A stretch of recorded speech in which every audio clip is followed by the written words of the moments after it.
अथ षोडशोऽध्याय। ब्रह्मा जी की संतानों का वर्णन तथा सती और शिव की महत्ता का प्रतिपादन। ब्रह्मा जी बोले, हे नारद, तदनंतर मैंने शब्द आदि सूक्ष्म भूतों का स्वयं ही पंचीकरण करके उनसे स्थूल आकाश, वायु, अग्नि, जल, पृथ्वी की सृष्टि की। पर्वतों, समुद्रों, वृक्षों और कला से लेकर युग पर्यंत कालों की रचना की। मुने, उत्पत्ति और विनाश वाले और भी बहुत से पदार्थों का मैंने निर्माण किया, परंतु इससे मुझे संतोष नहीं हुआ। तब सांब शिव का ध्यान करके मैंने साधना परायण पुरुषों की सृष्टि की। अपने दोनों नेत्रों से मरीच को, हृदय से भृगु को, सर से अंगिरा को, व्यान वायु से मुनि श्रेष्ठ पुलह को, उदान वायु से पुल सत्य को, समान वायु से वशिष्ठ को, अपान से कृत को, दोनों कानों से अत्रि को, प्राण वायु से दक्ष को, गोद से आप को तथा छाया से कदर मुनि को उत्पन्न किया और संकल्प से समस्त साधनों के साधन रूप धर्म को उत्पन्न किया। हे मुनि श्रेष्ठ, इस प्रकार महादेव जी की कृपा से इन उत्तम साधकों की सृष्टि करके मैंने अपने आप को कृतार्थ समझा।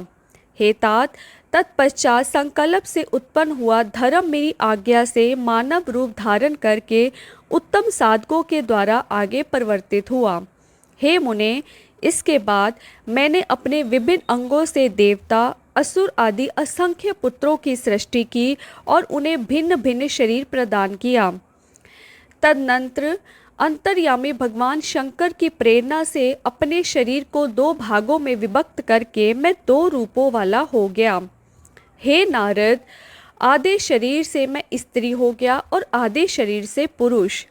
उस पुरुष ने उस स्त्री के गर्भ से सर्व साधन समर्थ उत्तम जोड़े को उत्पन्न किया। उस जोड़े में जो पुरुष था वही स्वयंभू मनु के नाम से प्रसिद्ध हुआ। स्वयंभू मनु उच्च कोटि के साधक हुए तथा जो स्त्री थी वह शतरूपा कहलाई। वह योगिनी एवं तपस्विनी हुई। हे तात, मनु ने वैवाहिक विधि से अत्यंत सुंदरी शतरूपा का पानी ग्रहण किया और उससे वे मैथुन जनित सृष्टि उत्पन्न करने लगे।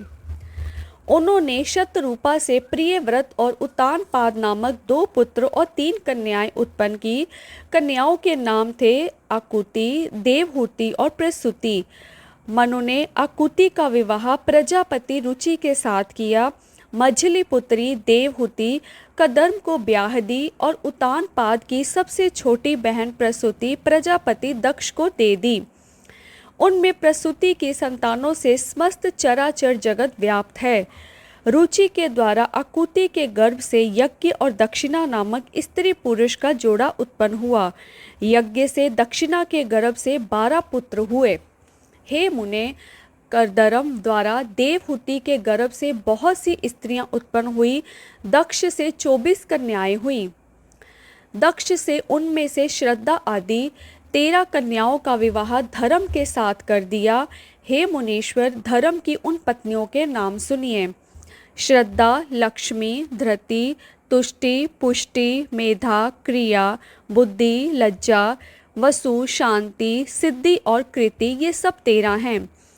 इनसे छोटी शेष 11 सुंदर नेत्रों वाली कन्याएं ख्याति, सतपथा, संभूति, समृति, प्रीति, क्षमा, सन्नति, अनसुया, ऊर्जा, स्वाहा तथा स्वदा थी। भृगु, भव, मरीचि, मुनि, अंगिरा, पुलसत्य, पुलह, मुनि श्रेष्ठ, क्रतु, अत्रि, वशिष्ठ, वेह और पितरों ने क्रमशः इन ख्याति आदि कन्याओं का पानी ग्रहण किया। भृगु आदि मुनि श्रेष्ठ साधक हैं। इनकी संतानों से समस्त त्रैलोक्य भरा हुआ है। इस प्रकार अंबिकापति महादेव जी की आज्ञा से प्राणियों के अपने पूर्व कर्मों के अनुसार असंख्य श्रेष्ठ द्विज उत्पन्न हुए। कलप भेद से दक्ष की 60 कन्याएं बताई गई। दक्ष ने उनमें से 10 कन्याएं धर्म को, 27 कन्याएं चंद्रमा को और 13 कन्याएं कश्यप को विधि पूर्वक प्रदान कर दी। हे नारद, उन्होंने 4 कन्याओं का विवाह श्रेष्ठ रूप वाले ताक्षर्य के साथ कर दिया। उन्होंने भृगु, अंगिरा और कृशाशव को दो दो कन्याएं अर्पित करी। उन स्त्रियों तथा पुरुषों से बहुत सी चराचर सृष्टि हुई। हे मुनि श्रेष्ठ, दक्ष ने महात्मा कश्यप को जिन 13 कन्याओं का विधि पूर्वक दान किया था, उनकी संतानों से सारा त्रिलोक्य व्याप्त हो गया। स्थावर और जंगम कोई भी सृष्टि ऐसी नहीं जो उनकी संतानों से शून्य हो। देवता, ऋषि, दैत्य, वृक्ष, पक्षी, पर्वत तथा तृणलता आदि सभी कश्यप पत्नियों से पैदा हुए। इस प्रकार दक्ष कन्याओं की संतानों से सारा चराचर जगत व्याप्त हो गया। पाताल से लेकर सत्यलोक पर्यंत समस्त ब्रह्मांड निश्चय ही उनकी संतानों से सदा भरा रहता है, कभी रिक्त नहीं होता। इस प्रकार भगवान शंकर की आज्ञा से ब्रह्मा जी ने भली भांति सृष्टि की। पूर्व काल में सर्वव्यापी शंभु ने जिन्हें तपस्या के लिए प्रकट किया था, रुद्रदेव के रूप में उन्होंने त्रिशूल के अग्रभाग पर रखकर उनकी सदा रक्षा की। वे ही सती देवी लोकहित का कार्य संपादित करने के लिए दक्ष से प्रकट हुई। उन्होंने भक्तों के उद्धार के लिए अनेक लीलाएं की। जिनका वामांग वैकुंठ विष्णु है, दक्षिण भाग स्वयं मैं हूँ और रुद्र जिनके हृदय से उत्पन्न है, उन शिव जी को 3 प्रकार का कहा गया है। मैं ब्रह्मा, विष्णु और रुद्र तीनों गुणों से युक्त कहे गए हैं, किंतु पर ब्रह्मा अवयव्य, शिव स्वयं सदा निर्गुण ही रहते हैं। विष्णु सतगुण, मैं रजोगुण और रुद्र तमोगुण वाले कहे गए हैं।